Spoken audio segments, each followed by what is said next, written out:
People who walk barefoot and touch their heel down, especially on concrete, it's hilarious. It's like the whole purpose of walking barefoot is so that you don't have a graduated elevation sole of a shoe that is preventing you from staying up off your heel and using the space between your heel and the ground as a cushion area, like I am. Just walking on the front of the ball of your foot. Heel never touches, let alone touching first.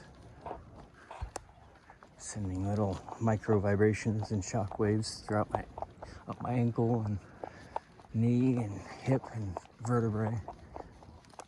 So a lot of the cause of people's arthritis and joint pain is actually caused by the cumulative micro shocks of stepping heel to toe, like striking. They're called heel strikes. Heel strikes in the new barefoot science. Heel strikes are bad. If you notice, it's not our nature to walk with heel strikes because babies, as soon as they learn to walk, they are they're walking on the front of their feet like this, like da da da da da. That's how they take steps up off their heel. I'm getting the last of the sun. Go Sun fits perfectly on that tray. Good sheep.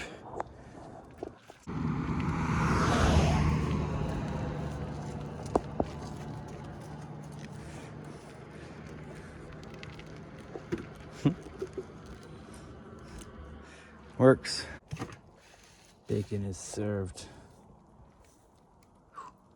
Bacon and liver. Bacon on the side of the road. So awkward carrying a full 5-gallon bucket for my little body. All right, I gotta water this tree every day. I'm surprised how much watering support trees of this size need. Still need to be watered every day here at the end of summer. After the irrigation has been shut off, irrigation canal, so I gotta bucket it out until the rainy season starts. Good sheep. Alrighty, I am about to embark on one of the most ambitious upgrades to my wagon in a while. Now that I have a welder, it's got me thinking and realizing things that, remembering things that I have wanted to do but couldn't pay a welder to do, and things that I never even considered, just knowing that I wouldn't have enough money. I just didn't even think about ways that it needed to be improved. Like, for instance, the height of the wagon. We made it variable height with 3 different settings, and it's at its highest height, which is high enough in every aspect except for one. It's difficult to stand up straight right outside my door. Like, I can sit down and have an inch above my head, but my head wants to go up into the awning several inches if I want to stand here. And so it causes me to have a bent neck when I'm doing anything, working on a project right here or something. It's a slight inconvenience. It's a slight inconvenience that I have to dip my head down to get in and out each time. And these are so slight of inconveniences compared to my ability to financially solve those problems or remedy them, that I just I haven't even considered them as a problem, because I know that I'm not in the place to be able to solve them, so we'll just ignore the problem. So yeah, the height of my wagon doorway is a couple inches shorter than I would like it to be, ideally. The wagon is my height right now, but if I raise it 3 inches, then the shower head will be able to be a little bit higher than me, like a typical a typical showerhead.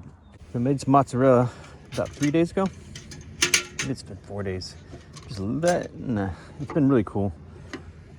Not hot at all. This stuff that accumulates on the top is so tasty. It's a new type of cheese. Doesn't even have a name.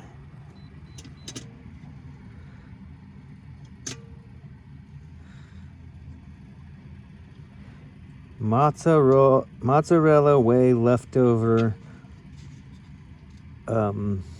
isolate, or what would you call precipitate? Precipitate is what would fall to the bottom. What's the opposite of precipitate? Whatever floatative. Making up terms. I'm a scientist. This is so awesome. Oh, so thick, so thick. Alright, I gotta fall through. Alright. Now I use the ladle. And I'll use my spatula, I mean.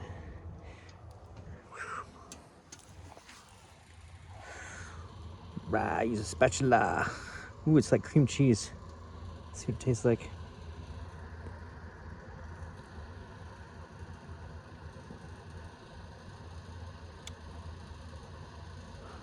Wow. It's like really rich up front. And then it's surprisingly, it's still buttery. It's on my lips, but it dissipates faster than what I thought. But now the thing about this is using the skim whey after I've made full fat cheese. All the fat went into the cheese, but yet this is all of the fat that was left homogenized in the whey. You leave it for 4 days and all of the fat ends up rising to the top. It's not exactly cream that's rising. I don't know what it is, but it's better than cream because it's cultured. I don't want to put it in here. I think that it'll just gunk up the screen. I don't like using that strainer for the most part. It wastes a lot. I prefer to use the jar, and if there is some kind of a liquid that I'm trying to get out of it, store that vessel upside down so that all the contents stick to the side of the jar, and then all the liquid falls to the bottom. I can uncap it and pour it out. This is what ricotta is in the whey, except you usually use heat to separate it from the whey. I used 4 days, and it's a much better product. Passive. A sheep's ricotta cream cheese.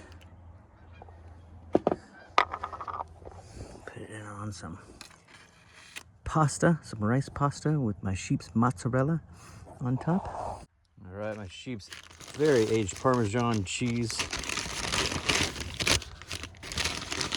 Let's see which one I want to start off with. The one on top.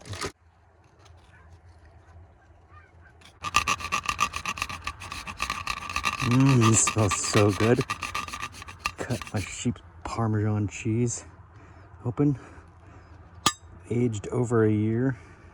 Oh my God, it smells so good. Got 3 more in here. These 3 Parmesans are gonna last me freaking months, even if I eat them regularly.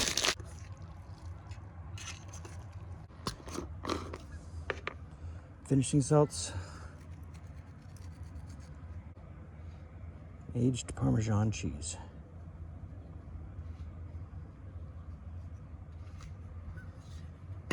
Thank God. Sheep mozzarella pasta. Whoa.